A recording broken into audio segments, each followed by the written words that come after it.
Here at the How Did I Do Academy, we want you to be ready for your rounds of golf, your competitive rounds of golf. I'm going to talk you through what I have in the bag in order for me to play some good golf. Check it out.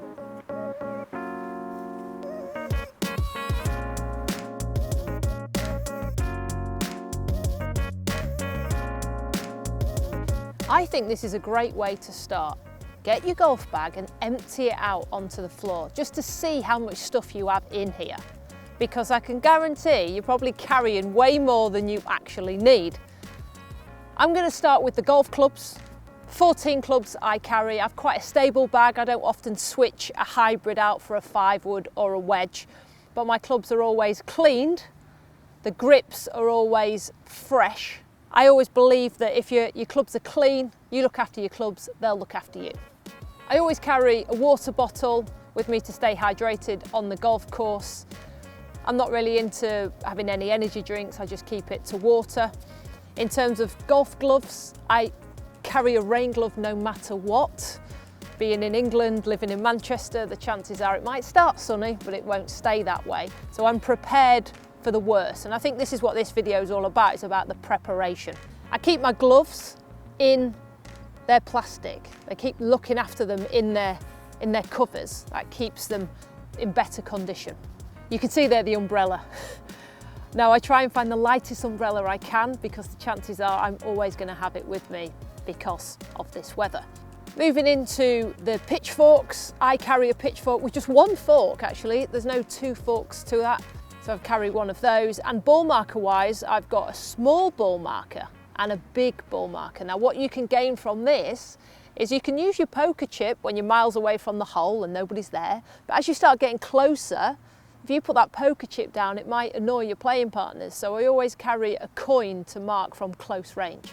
When it comes to golf tees, I find you either have too many or too little, and there's loads of broken ones in your bag. So try and clear it out. What I put in my pocket is I only have a handful of tees. I never have too many or too little. Ball marking, I play a Pro V1X. If you notice there, some of them are marked, some of them are not, and the numbers are different. Because there's nothing worse than marking all of your golf balls, hitting a Pro V1X, and it's a number 1, marked the way you always do it, and then pulling out a provisional, and it's another Pro V1X 1 with the same markings. So carry different numbers, and also carry your marker pens in order to change it up if, by coincidence, you mark the ball the same as your playing partners. Another thing that I find more in my washing machine than in my golf bag are pencils. I always put my pencil in my right pocket and my tees in my left, so the amount of times I forget and they end up in the washing machine. Pencils are key.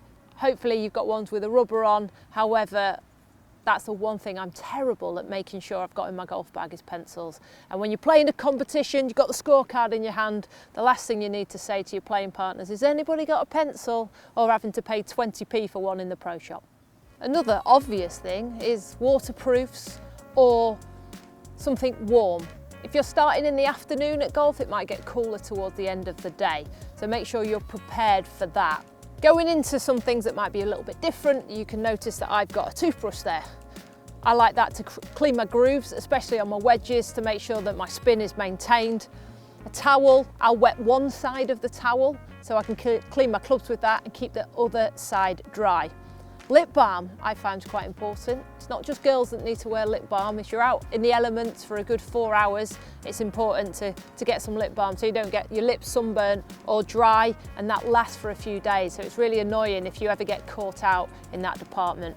I use a Bushnell, a laser rangefinder in order to get my yardages. The biggest peeve I have with that, or when I play with people on the course when they go, have you got any batteries? I've run out of battery.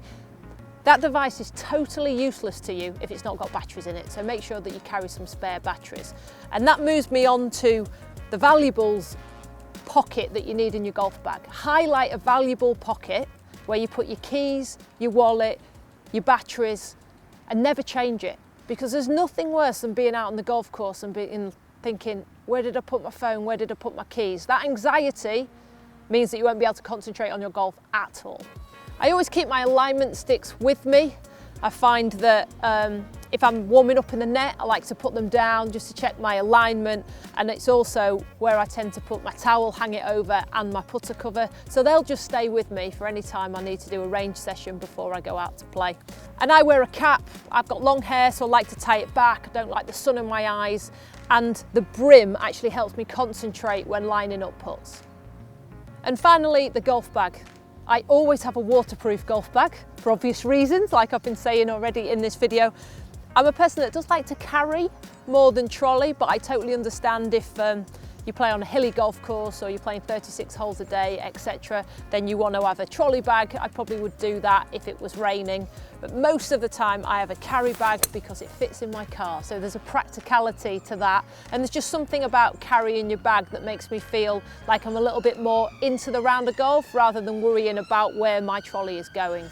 This is what I carry in my golf bag. I try and keep it streamlined, efficient, so I can find stuff, which hopefully means that when I'm on the golf course, that means my golf is efficient also. If I've missed anything, make sure you comment below. I try not to be superstitious because that is a huge problem in golf. So when it comes to superstitions, I try and put them to one side. But if you've got anything, make sure you comment below. Thanks for watching once again, and I hope this has helped you prepare for your competition golf. My name's Sophie Walker, this is the How Did I Do Academy, and thank you all for watching.